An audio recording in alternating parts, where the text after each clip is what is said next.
Michael Morpurgo's The Butterfly Line, Chapter 10, The White Prince. They said I could take him out in his wheelchair every Sunday as long as I didn't tire him, so long as he was back by supper. As Bertie said, it was just like our Sunday had been when we were little. There was only one place we could go, a small village only a mile away.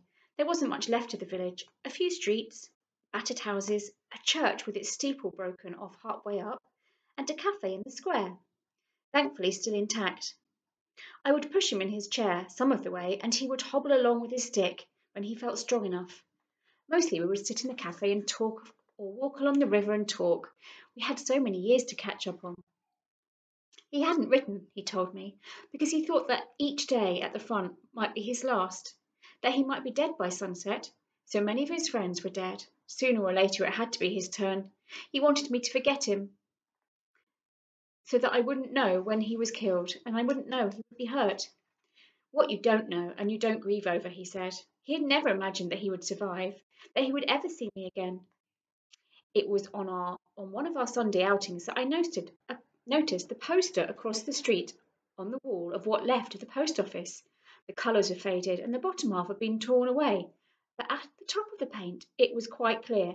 It was in French. Cirque Merlot, it read, and underneath, the Prince Blanc, the White Prince, and just as discernible, a picture of a lion roaring, a white lion. Bertie had seen it too. It's him, he breathed. It has to be him. With no help from me, he was out of his wheelchair, stick in hand, limping across the street towards the cafe. The cafe owner was wiping down the tables on the pavement. The circus, Bertie began, pointing at the poster. He didn't speak much French, so he shouted it in English instead. You know, lions, elephants, clowns.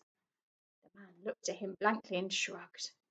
So Bertie started roaring like a lion and clawing in the air.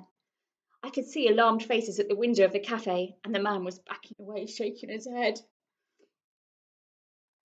I ripped the poster off the wall and brought it over. My French was a little better than Bertie's. The cafe owner understood at once. Ah, he said, smiling with relief. Monsieur Malot, le cirque. And he went in broken English. The circus, it finished. Sad, very sad. The soldiers, you understand, they want beer and wine, but they don't want the circus. No one comes, and so Monsieur Malot, he have to close the circus. But what can he do with all the animals? He keeps them, he feeds them. But the shells come more and more and more. They come, and his house, how do you say it? It is bombarded.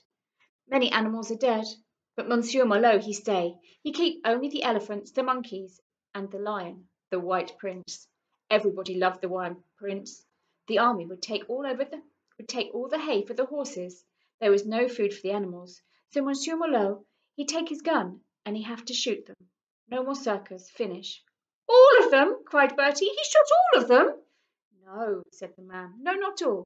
He keeps the White Prince. He could not shoot the White Prince, never. Monsieur Malot, he bring him from Africa many years ago, the most famous lion in all of France. He loved the lion like a son. That lion he make Monsieur Malot a rich man, but he's rich no more. He lose everything. Now we have nothing, just the White Prince. It is true, I think they die together. Maybe, who knows? This Monsieur Malot, Bertie said. Where does he live? Where can I find him? The man pointed at the village. 7, maybe 8 kilometres, he said. It's an old house by the river, over the bridge and on the left, not too far. But maybe Monsieur Malot is not there any more. Maybe the house is not there.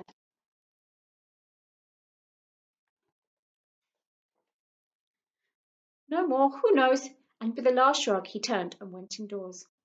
There was always many army lorries rumbling through the village, so it was not difficult to hitch a ride. We left the wheelchair behind in the cafe. Bertie said it would get in the way, and he could manage well enough with his stick. We found the house, a mill house just over the bridge where the cafe owner said it would be. There wasn't much left of it.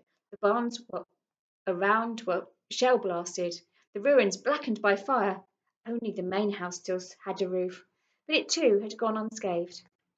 One corner of the building had been holed up and was partially covered by canvas that flapped in the wind. There was no sign of life. Bertie knocked on the door several times, but there was no answer. The place frightened me. I wanted to leave at once, but Bertie could not hear of it. When he gently pushed the door, it opened. Everything was dark inside. I did not want to go in, but Bertie firmly took me by the hand. "He's in here," he whispered. "I can smell him." And it was true, there was a smell in the air, pungent, and it made quite unfamiliar. "Qu'est-ce que là?" said a voice from the darkness in the room.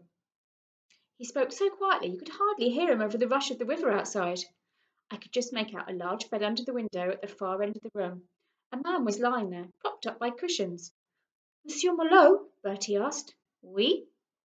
As we walked forward together, Bertie went on. "I'm Bertie Andrews. Many years ago you came to my farm in Africa, and you bought the White Lion Club. Do you still have him?" As if in an answer, the white blanket at the end of the bed became a lion, rose from the bed, sprang forward, and was paddling towards us. A terrible rumble in his throat. I froze, or I thought the lion came right up to us.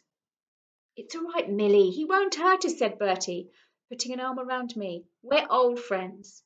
Moaning and yowling, the lion rubbed up against Bertie so hard we had to hold on to each other to stop ourselves from falling over.